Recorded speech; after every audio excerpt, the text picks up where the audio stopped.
My parents were dirt poor and asked me for my help. Now I'm kicking them to the homeless shelter. Last year, my mom and dad were hiding something from me that ruined their lives. For as long as I knew, my parents were honest, hardworking people. They never missed a bill, worked on the community garden, and always looked after all my cousins. But in their later years, after I graduated college, things got ugly. I had to find out from other family members that my parents were drinking more, and they could no longer trust them around their children after they physically disciplined someone else's child. Then I would visit them and find out they were behind on bills and were blowing their money on God knows what. It was a miracle they were still somehow living in their house because they were both fired from their jobs. Then I learned what was really going on. I got a call from my grandpa one day, an 86-year-old man with Alzheimer's, in tears, saying that he was being evicted from his senior citizen home. I asked him how that was possible because he had all the money he needed to support himself. He said he had no clue and he had no place to stay. So I offered him to live with me and moved in all his stuff to my home myself. When I visited my parents to ask where my grandfather's money went, it was immediately obvious. The house was filled with junk food all over the place, empty bottles, and expensive clothing. I asked my parents to be honest with me if they stole Grandpa's money, and they told me, it's not like he's going to be able to take any of it to the grave. I argued with them over and told them they were throwing their life away doing God knows what, and they were hurting people. That's when they told me what was going on. They had a massive gambling debt, about $1 million that they'd never be able to pay off. They spent all the money beside their living expenses trying to win bigger to pay off the debt,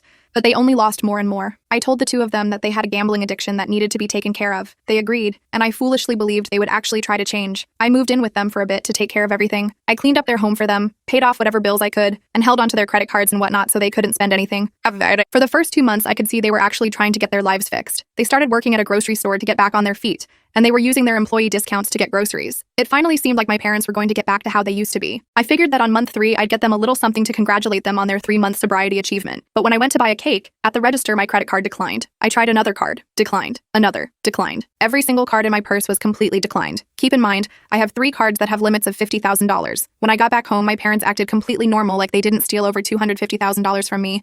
I confronted them about it and they got super defensive, saying, "You think we're criminals? We're your parents." So I called the bank and put them on speaker to tell me where my recent credit card charges were from. All casinos and pawn shops. I hung up the phone and dialed 911 right then and there. I really did hesitate, but then I remembered how they made my grandfather homeless and how they stole all my money, especially knowing I have a child. I couldn't take it anymore, so I called and had them arrested. Now I'm in therapy and I've been prescribed stress medication. My therapist says to deal with one gambler is stressful enough, but both parents? That's the kind of stress that'll take your life.